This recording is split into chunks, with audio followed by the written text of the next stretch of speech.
we in? Have a little trouble plugging the sound in. There we go. All right. You got sound? We go. And there I am. I'm live.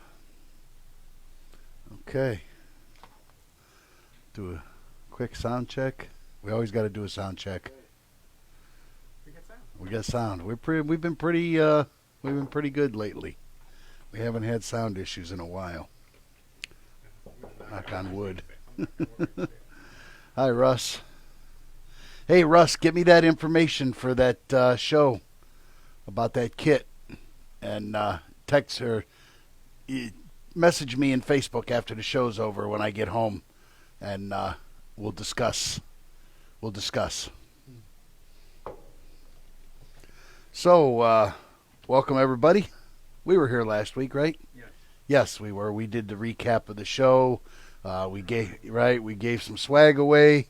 Brandon Kerr, Matt Burchett, and Rodney Holstein were our winners. Those packages left here yesterday, so you guys should be getting those sometime this week. Rodney, in fact, being about 5 miles away, he'll actually probably get his today. I think a picture.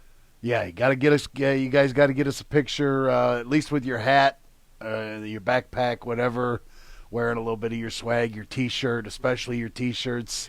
Get us a picture and we'll put it up on our social media.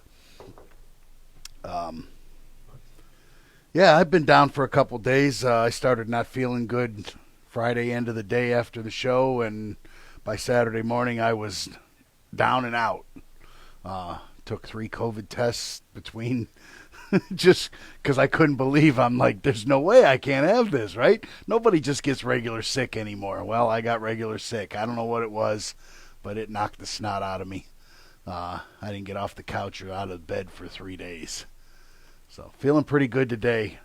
Back up. I think actually getting up and moving probably helped. Being horizontal for 3 days probably just let all that stuff continue to build up in my lungs and probably wasn't very good for me. So definitely getting up and moving today. I feel a lot better. My breathing is improved as the day has gone along. I was horrible this morning. I feel pretty good. I mean, I felt good this morning, but my breathing was horrible. So, no COVID. Yeah, right? Because we got a show to go to in Texas next week. So, we're back here this week, getting started into our regularly scheduled. I never said sound in the video. Oh, well, there was a picture. He posted. There was a picture posted. It was just a picture of. We talked. It was about ammunition, and he just put a picture up. There was no video. Yeah, we're gonna talk a little bit about ammunition. We talk a lot about maintaining our rifles, and we talk a lot about the tips and tricks of cleaning and maintaining and upgrading and doing all this kind of stuff to our rifles. And a lot of us neglect our ammunition. We kind of take it for granted, and you really shouldn't do that. So, you got to take care of your ammunition just like you take care of your gun, or it's going to fail on you. Just like if you don't take care of your gun's going to fail on you, right? Nothing worse than pulling up, God forbid, in a hunting situation, you got this gigantic monster buck out there, the buck of a lifetime, and you pull up and click, right, and nothing happens, and even worse, needing your gun in a defensive situation and pulling up and going click is even worse because, you better hope his gun goes click or... It didn't happen in the movie. Right. It happens you don't want it to happen. So, my top 10 tips for ammunition, and we'll go through them one at a time here, and just, kind of go over all the bullet points from that aspect of it. Number 1, buy proper ammunition. And by proper ammunition, I don't mean, don't buy steel case because steel case is junk. Steel case has its place, right? It's great range ammo. I'm not going to use it for precision target. I'm not going to use it for hunting. I'm going to use that for range planking. By but when I say buy proper ammo, I mean don't go to the garage sale down the street and see a can of cartridges, bullets that some old timer has for sale that he had for his 30-30 back in the day when he used to hunt deer, and expect that stuff to be any good. Okay, you don't know what it is. You don't know how long it's been in there. You don't know if he cared for it properly.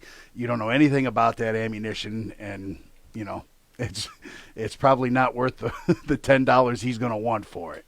So not only buy the proper ammunition for your gun, but buy the proper ammunition from the proper sources and places. And there's nothing wrong with inexpensive ammo for range plinking and that kind of stuff.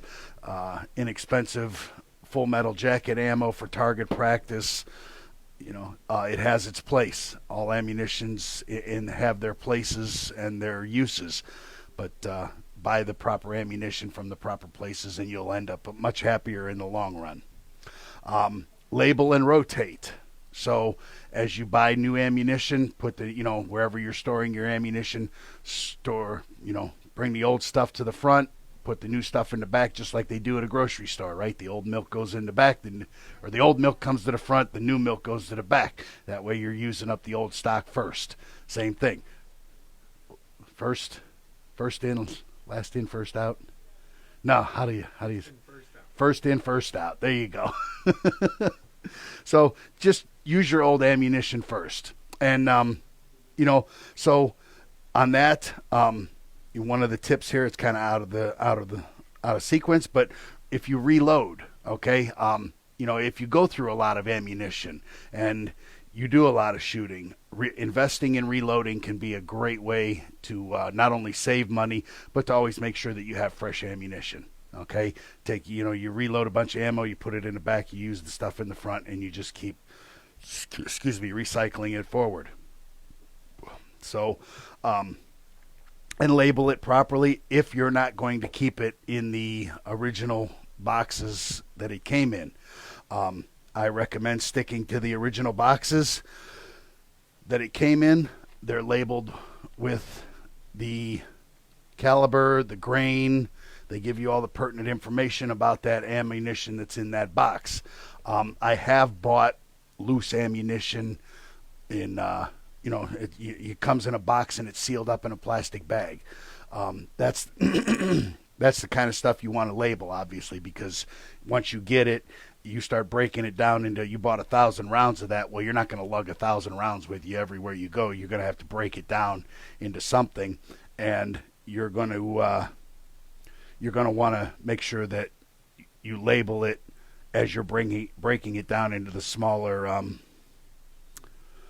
cases, the smaller quantities to take to the range with you.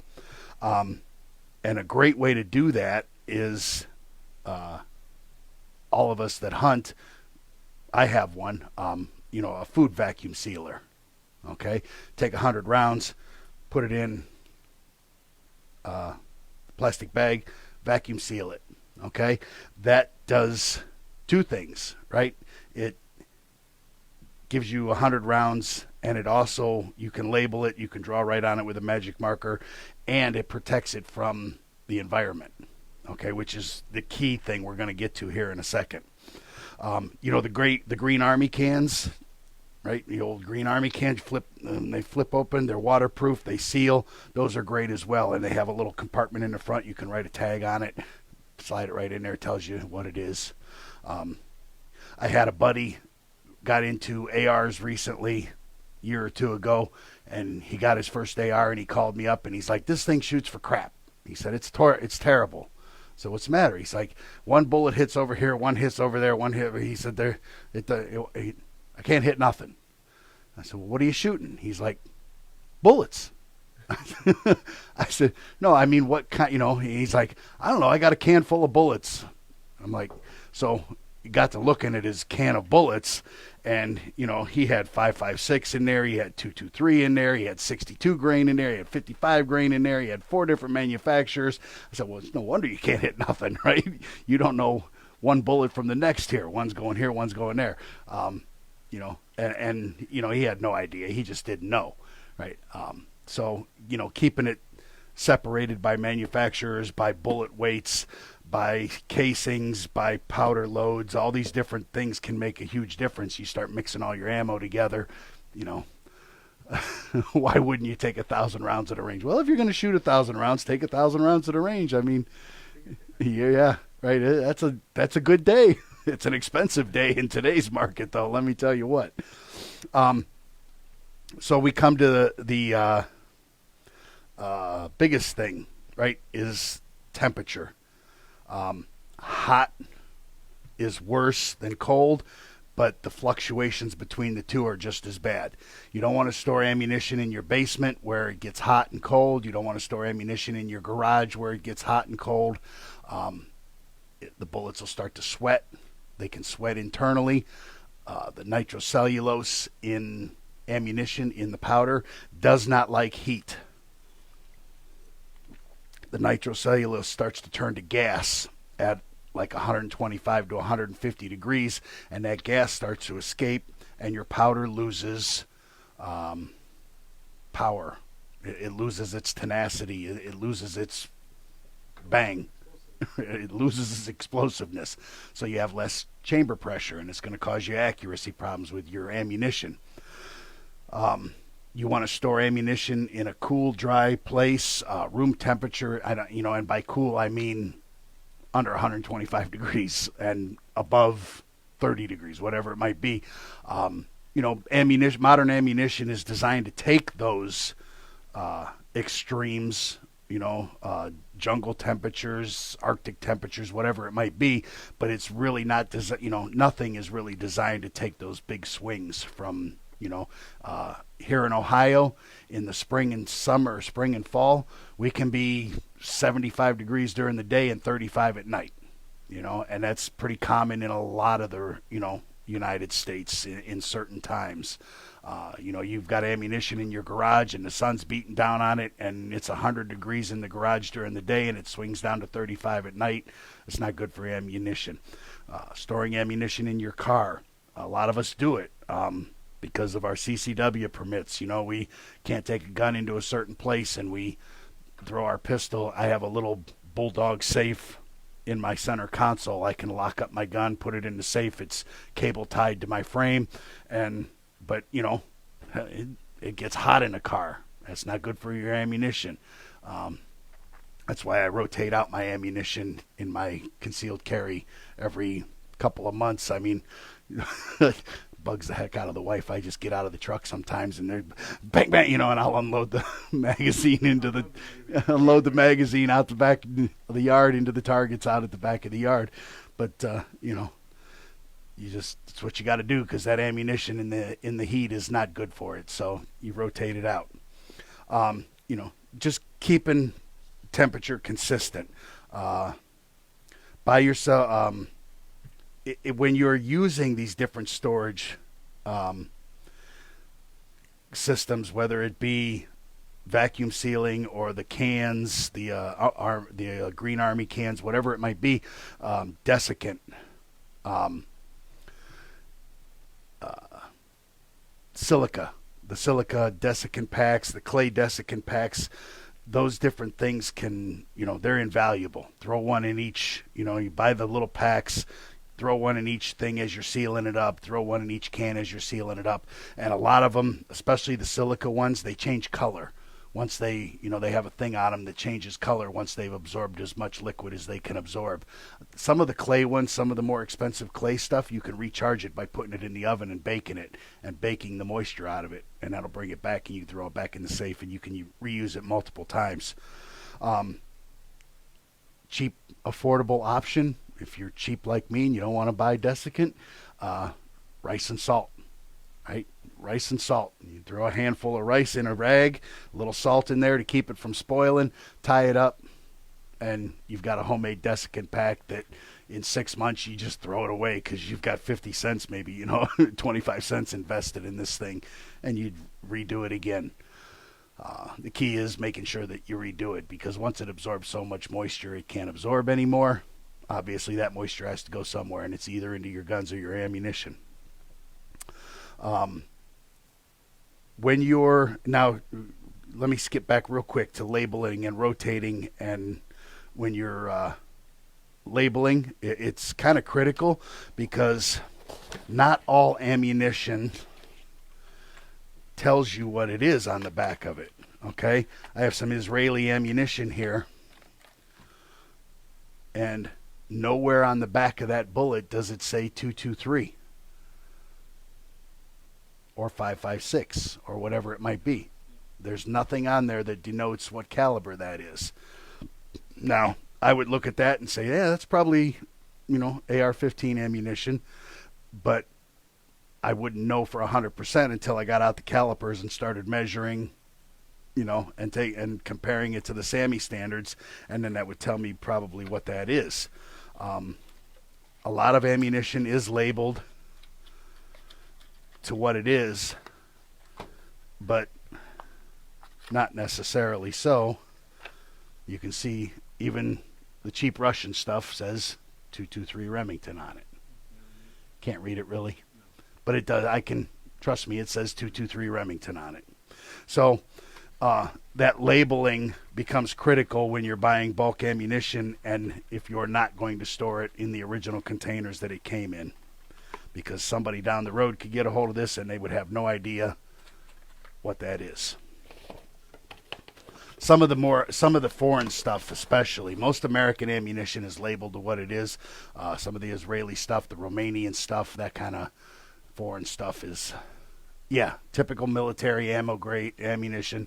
NATO ammunition doesn't say what they are. They just have some kind of stamp on the back of it. Now you can go to the internet and look up that stamp, and then you'll get a good idea of what it is. But you gotta do a little research, and it'd be easier to just label it.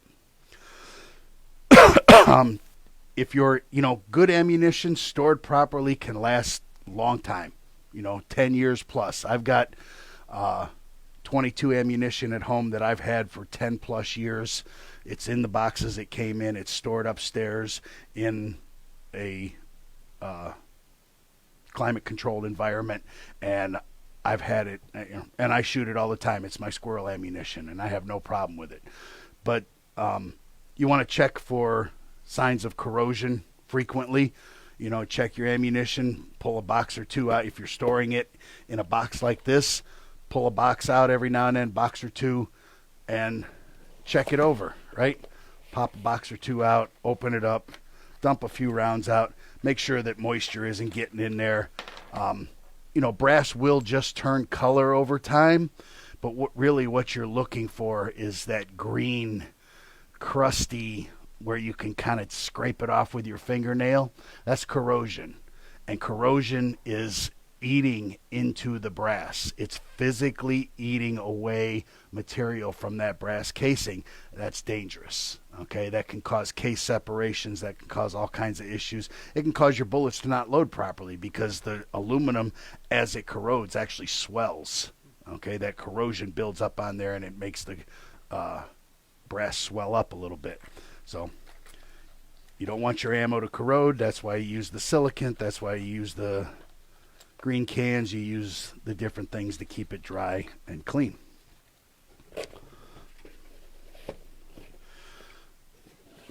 Steel ammunition, not so much of a big deal. It will rust, but typically this stuff has like a polymer coating on it. But you still want to check it out and make sure that it hasn't started to rust, because rust is the same thing as corrosion. It eats into the metal, it eats material away, and it can cause a dangerous situation, especially with ammo. These things are going off at 55, 60,000 PSI. Right? You don't want corroded cases when you've got a 55,000 PSI explosion happening right in front of your face. So, consider investing in a gun safe or a vault specifically for ammunition. I've seen a lot of guys take these gun safes or what's the gun locker. We've got one right behind here. Can't remember the brand name of it. It's not really a gun safe. They're not fire rated. Here's my cough again. I'm talking too much. That's why I got my Coke. And they take these and they put wood on the inside of them, and they put those little stick-on or they drill holes in there, and you get those little shelf brackets that you put in, and they got a little L on them, and they can put plywood shelves inside the gun case, and they make them big enough to store the green boxes or boxes like this, and they've got their shelves labeled with all the different type of ammunition, rifle ammunition, stack-on. There you go. That's it, Russ. Stack-on cabinets. They're not fire rated, but they're great for storing ammunition. You put a bunch of shelves in there, and you can move the shelves up and down as you get different, you get more ammo of this type, you can, and less of this, you can move the shelves around, and it also gives you a place to lock it up. We go to a lot of trouble to lock our guns up to keep them from getting stolen. We buy expensive $400 or $500 safes, and we put our guns in them to keep them from getting stolen, and then we just start stacking ammunition up on top of our dressers, on top of, wherever, and, guy comes in to rob, and I can't get the guns, but, hey, ammunition's pricey, and it's worth a lot of money, and there goes your ammo, okay? And it costs a lot to replace. So, invest in at least the stack-on type of gun lockers to store your ammo. It's a lot easier to break into one of those, but it's I always say I'm going to make them work for it, right? And my buddy says, we're going to put up tree stands. And he's like, I hate leaving tree stands out. They're going to steal them. Yeah, okay. You know what? I take a chain and I take a chain and I chain the tree stand to the tree and I put a padlock on it. If they're going to get it, they're going to work for it. I'm going to make them work for it. I ain't going to make it easy for them. And the same thing with the gun locker for your ammunition. Make them work for it. They got to take time. Most thieves want in and out quick. If they can't get it quick, they're leaving it. So, using a gun locker or a gun safe to hide your ammunition or store your ammunition is a good idea. Let's see. We went over proper ammunition, label and rotate, temperatures, silica, the rice and salt option, vacuum packs, green metal cans, checking for corrosion, reloading your own ammo, stick to the original boxes, and consider investing in a gun safe or vault. So those are my tips for taking care of your ammunition. We'll probably have a little blog coming out about it, and it'll end up on BYOAR, and we'll give you a little checklist to go down through and do all that stuff with your ammunition. But spring's right around the corner. We're going to finally be able to. Ammo prices are starting to come down a little bit. That's a good sign. Becoming more and more available. 9mm I've seen for 35 cents locally. Is it ever going to get back to 15 cents? Probably not. We're probably never going to see that again. But I'd take 25 cents and be happy, because a year ago it was $1 for 9mm. So, we're going to be getting back out and shooting. We got some shows we're going to this year that we're going to be doing some shooting. We got the Shooter Sports Showcase in Alabama. We got the Poma Show in Montana. And we're going to have guns at both of those, and doing some shooting with some media people and some different industry people. So we're really looking forward to that. It's nice to start getting past all this stuff and getting back to doing shows. We just got back from SHOT. We're heading to Texas here next week. I always hate I like the idea of travel until it's actually time to walk out the door and travel, and then it's like I don't want to go because I'm old and I hate getting out of my routine. But once we get there, it's always fun, and we always have a blast. But it's that initial having to go to the airport and get on a plane and actually go that is kind of like, I got to do this again. But no, it is good to be getting back out and doing this stuff and getting back to the ranges and getting back to life as normal, whatever normal is, right? We don't know what normal is right now, but the Great American Outdoor Show in Harrisburg, PA starts this Friday. That's a week and a half long show. I think it's 9 days. Stop by and see. I don't know if Russ, are you going to be at the Fallen Outdoors booth? If you're I don't know if you're going to be there. You'd probably be working during the week, but you might be there on the weekend. James says, oh, yeah, inspecting your brass for damage. If you buy bulk, that's a good point, James. If you buy bulk ammunition, usually I have not had much problem when it comes in with this kind of packaging. If you buy bulk where it's just thrown in a box, you definitely want to check it out for damage, dents, and dings. It happens, right? Everybody makes a bad part. Every company in the world makes a bad part. It's going to happen. Quality control does a great job of trying to catch the stuff, but stuff escapes. Stuff gets out, and we get as consumers, we get a bad part every now and then. A good company is going to stand behind their stuff and they're going to make it right by you. But yeah, it's ammunition and you want to check it and make sure that it's right because you're putting it in your gun. And again, 55,000 PSI explosion happening right in front of your face. You want to make sure that everything is right. Russ is going to be visiting the booths, the Band of Heroes Outdoors and the Fallen Outdoors Pennsylvania booth. We're gonna have a little deal going on with the Fallen Outdoors guys. They're gonna be giving away, or not giving away, they're gonna be raffling off a rifle kit from Bowden Tactical. So Russ and I are gonna coordinate that here this evening and see how that's all gonna go. But if you're going to the Great American Outdoors Show, stop by the Fallen Outdoors Pennsylvania booth and buy a raffle ticket for a rifle kit. So, yeah. Next week, no, we're recapping because we're just coming back from. No, not next week. We're just heading to the show. Oh, that's right. Yeah. No, next week is slings. Right, we're going to take a look at AR slings, single point, 2-point, 3-point slings, hunting slings, the different type of slings that you want for your AR and the situations that you want for each one. So tune in next week for slings. My voice is giving out on me. So it's probably a good time to quit. My voice is giving out on me. It's getting dry. And I feel like I got a cough really bad.